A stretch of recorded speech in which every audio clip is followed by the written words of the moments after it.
We back. Just like that. So people were saying you can't hear me. I got one for that ass. This one. Just breeze to that Miami Heat. Miami Heat gotta win. Dre won't stop. Yeah, Miami Heat gotta win. They looked amazing. I actually love the Miami Heat. They just can't beat LeBron James 4 games. I'm sorry. You'll see tomorrow what I mean. God bless him. Steve Stowe, you're a beauty. Everybody in the Miami Heat, Pat Riley, you're a beauty.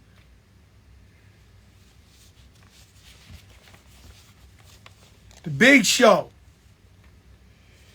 So I got one for the ass. Got one for that ass. This is a serious one. Like, this one might get me thrown off of Instagram. But today, it seems like whenever I talk that real shit, we get delays, we get a problem, we get a... Why we can't talk real shit on here? Diamond D, thank you for saving my life.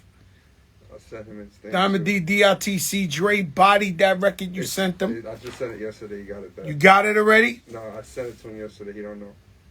Or he sent it to you. This is one for that ass.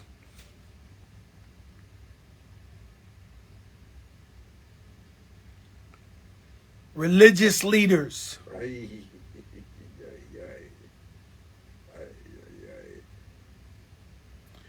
Religious leaders. If you want me to continue this question or this statement or whatever, let me see fire signs. Matter of fact, give me the prayers. Give me the prayers. The prayer ones. If you want me to finish this, I'll turn this shit off. I will turn this shit off. If you want to hear this one, put the prayers. The man can't breathe, Joe. Who? He took the mask off.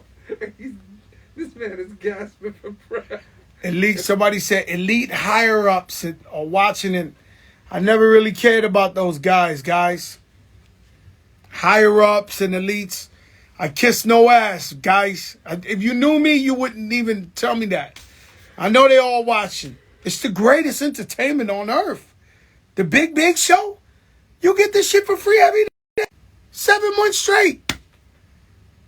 You've been getting this shit for free. Real shit. Nobody gonna talk to you like that. Not a made man like me.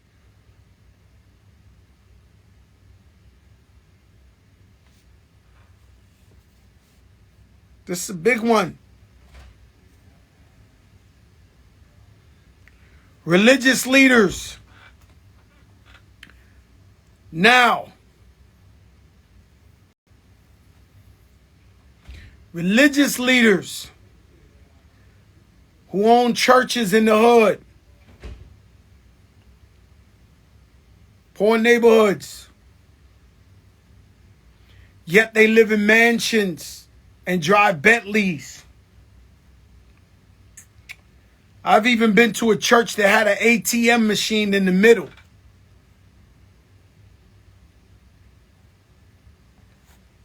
I beyond believe in God. I tell you this every day. I tell you to pray. I believe in everybody having their own relationship with God. Everybody. So you telling me because the guy's in the jail cell and he's praying to God because he ain't at a church, he doesn't get to talk to God? Well, you say the Pope, I'm saying everybody. Forget the Pope. I just want to know.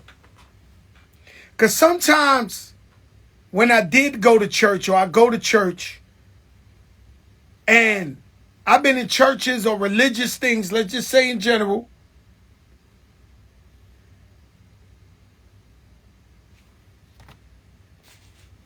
where they wouldn't even let you out the place. It felt like we're trying to raise $3,000. We need 1,000 more. And they won't even let you go till they make that quota. God is everywhere. God said the body is the body of Christ. Has anybody ever felt kind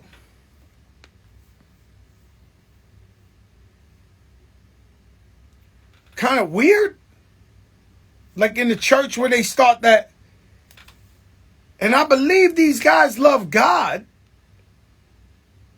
I believe they preaching the word of God.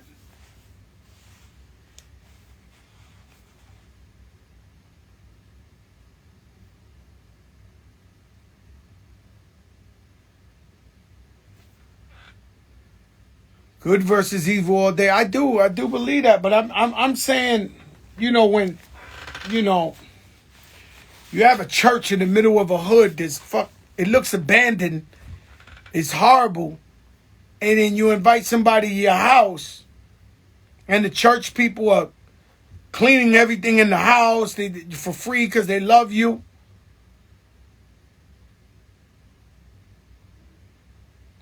Or is it, because I've heard people in the past, I've always mind my business, say, I want my pastor or I want my whatever to live like that or look like that.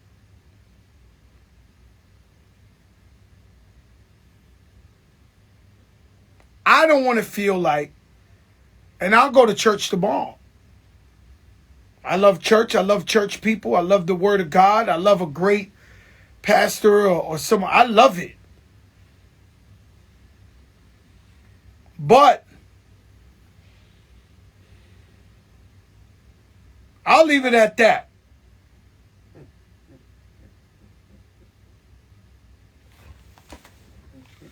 I'll just leave it at that because what I say is I'm a sinner.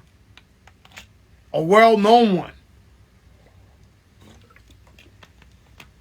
But even Jesus was killed by police. And so I know who I am. I try to be correct. I try to be righteous. I try to help people. I try to give back. I try to do as much as I can. But, and I never judge. There's just another one of these questions that came out today. I never, ever judge, right? And so, is it right? Is it wrong? I don't know what to tell you. I used to be cool with a pastor one time. I used to be real cool with a pastor. He says, Joe, you know what? The church ain't doing too good. Could you write me a check for $4,000? It'll really help the church right now. I went in my back pocket. I pulled a check out. And I said, all right, Pastor, I'm going to give you the $4,000 because I love your church and your people. Don't ever ask me for shit again. And I gave him the check.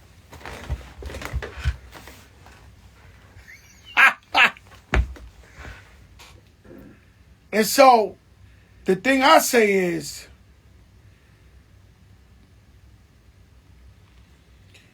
right, let's say Mace.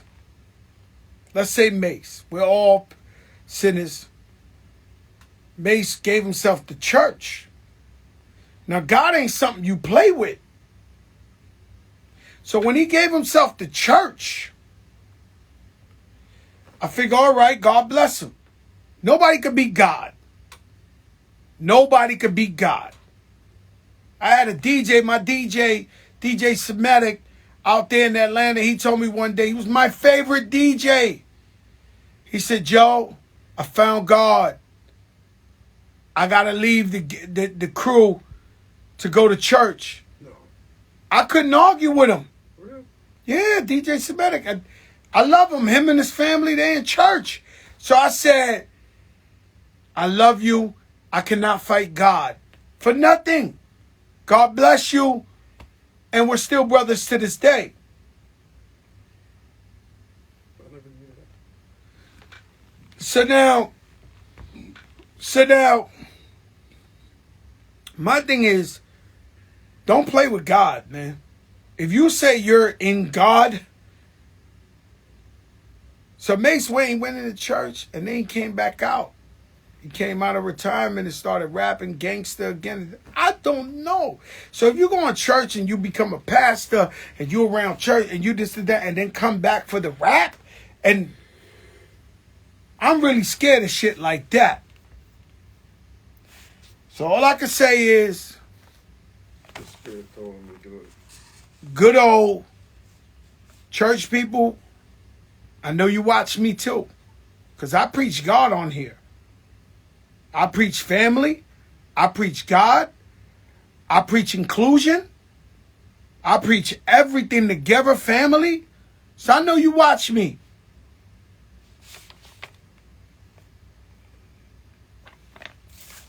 That's what the good Lord asked me to talk about today.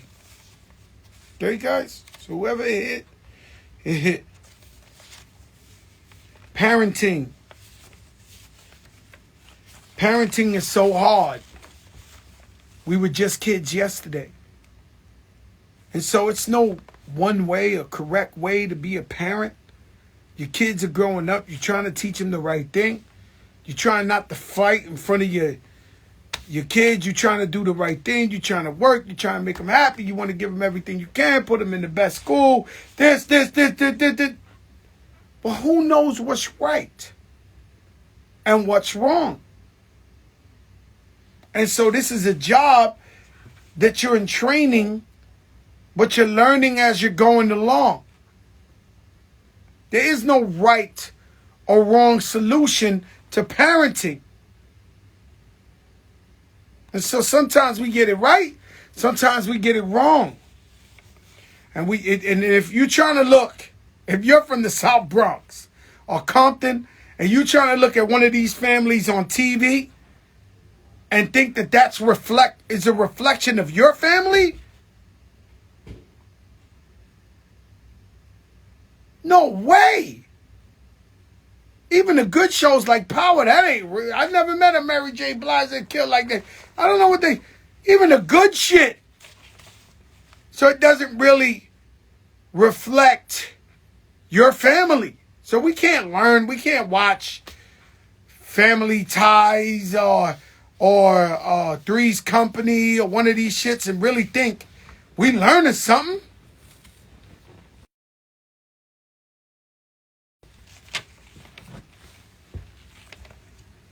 Everything.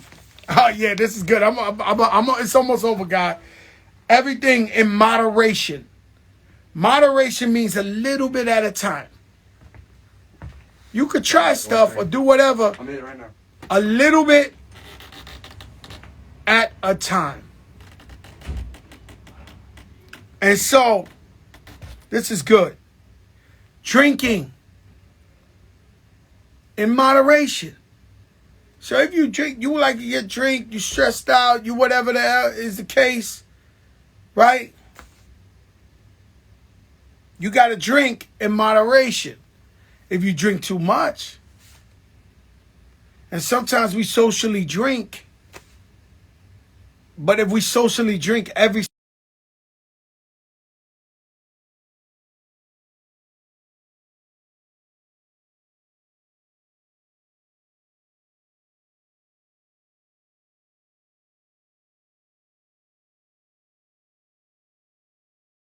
drink, you should drink. If that's what makes you happy, great. In moderation. Food. That's me. I'm addicted to food. You remember the early Fat Joe? I was like literally three. I might have lost 200 pounds. And I'm still not healthy like I want to be. I need to be more healthy.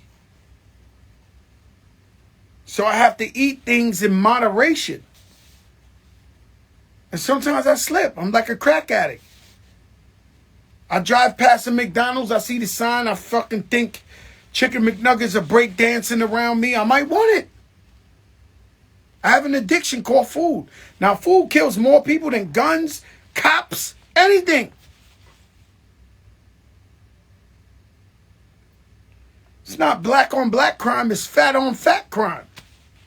Diabetes, hypertension, The reason why black and brown people are going out and dying to this COVID is because we got all these underlying conditions. Underlying conditions mean illnesses from eating too much shit.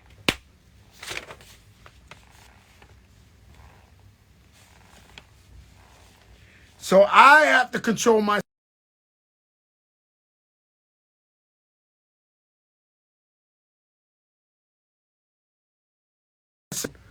So I would love to be in Moderano's more, but I know he's going to give me too much food. Lovies, if you watching, I love you. But when I go to Lovies on Sunday, they give me too much food.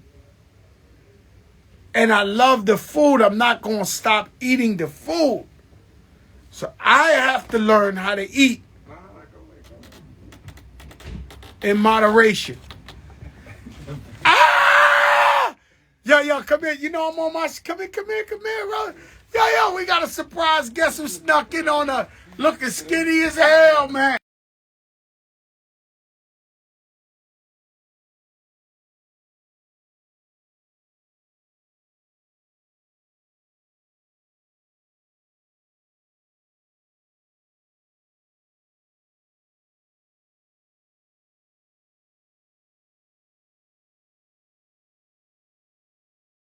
And we're addicted to food. We're addicted to sneakers. I know you got a sneaker. You got a sneaker problem. I got a big sneaker problem. You might be one of the causes from a jewel problem, the TS piece. Yeah, the jewelry is a problem for me. Yeah. Not really is though. Nigga, I'm telling you. I'm telling you. I hope they know we ain't joking, nigga. No, they know. We don't need niggas just to log on. Nigga. Follow, nigga. Nah, yo, listen. It's the truth. I told them everything in moderation, but I said in food I gotta be in moderation because I eat too much. I said when I drive past McDonald's, the chicken McNuggets like breakdance, like shit be like, yo, Joey, eat me. Know what I'm saying? That's how we grew up. It's hard. The number ones with the chocolate sundae or the caramel sundae. That's how we grew up. We grew up on that. I'm gonna keep it real. Rose. And it'll never change. You know, I told we just do it our way, drinking, but it'll never change. We're not mad at nobody drinking, but they should drink in moderation. Of course, always drink. You can drink what drink in Bel Air in moderation. I don't drink 7. That's one of my big secrets. I used to drink too many sodas. 7 Dr. Peppers on the average a day. 7. You got off that? No more sodas. Shout out to Wild Cherry Pepsi. They're a sponsor of ours. Yo.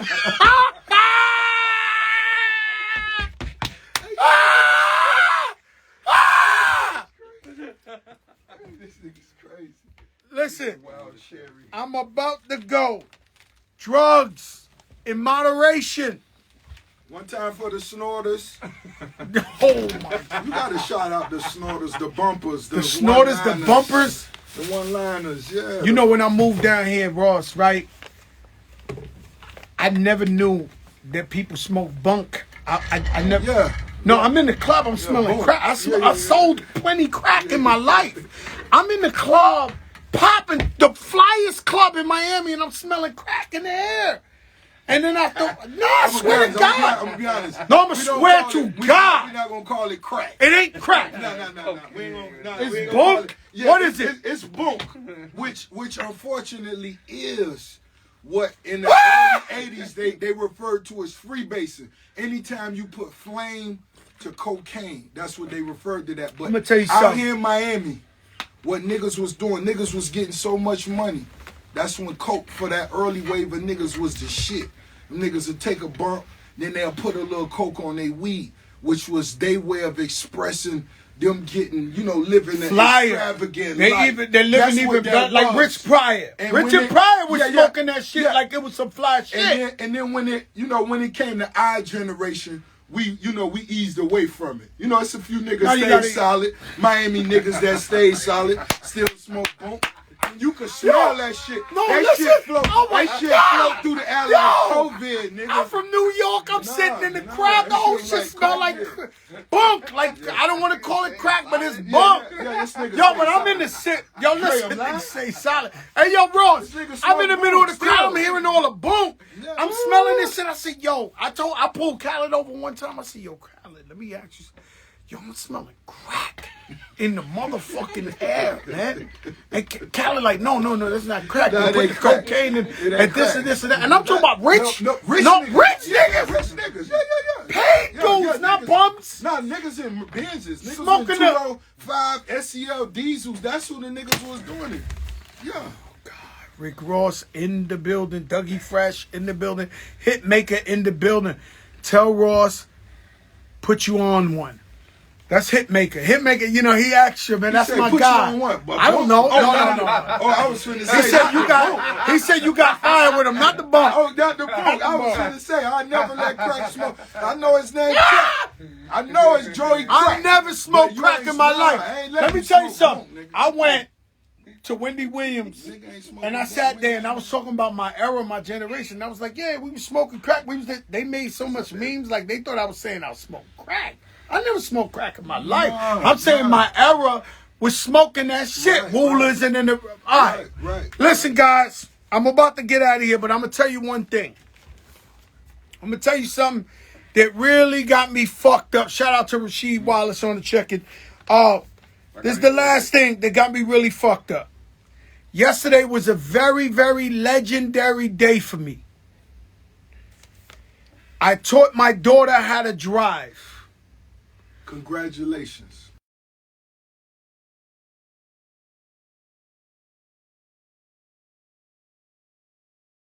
And she gonna drive in the Rolls Royce. That means any of you guys get lucky in 5-10 years, you better come pick up in the Rolls Royce. So I taught her how to drive. Let me tell you the crazy shit. I taught my daughter how to drive. Now, you know, I ain't gonna lie to you. I'm teaching her everything correct. So I'm giving her the speech. To make the left turn, make the right signal, stop, observe all mirrors, put the most professional shit you could do.